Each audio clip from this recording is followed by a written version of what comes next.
پیش کرتا ہوں کہ ہم ویک میں 4 days پیر منگل بدھ جمعرات 4 دن ہم مارکیٹس کھولیں گے اور جمعہ ہفتہ اتوار 3 دن چھٹی رہے گی. پوری لاہور کی مارکیٹس کھلیں گی, پورے پاکستان کی مارکیٹس کھلیں گی انشاءاللہ. اور یہ میں سمجھتا ہوں کہ اب ہمارے اوپر فرض بن گیا ہے, ہم نے ان سے وعدہ کیا ہے کہ ہم SOPs کے اوپر پوری طرح سے عمل درآمد کرائیں گے.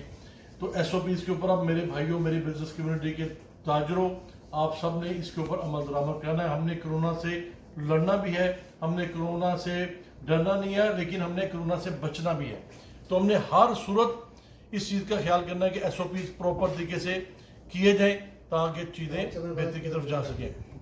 دوسری بات میں جو آپ سے کہنا چاہتا ہوں کہ کسی قسم کی آپ نے پریشانی میں نہیں آنا, آپ انشاءاللہ ہم آپ کے ساتھ ہیں, لیکن میرے سے آپ نے وعدہ کرنا ہے کہ آپ نے خود بھی بچنا ہے اور آپ نے اپنی پوری عوام کو بھی بچانا ہے. یہ ہمارے اوپر فرض ہے. اور لاہور چیمبر انشاءاللہ جیسے پہلے کرتا رہا کوشش, انشاءاللہ بڑھ چڑھ کر آپ کے لیے, آپ کی آسانیوں کے لیے کام کرتا رہے گا. اور جب تک میں اس سیٹ پہ ہوں انشاءاللہ اپنے بھائیوں کے ساتھ پوری طرح سے تعاون کروں گا. پاکستان زندہ باد.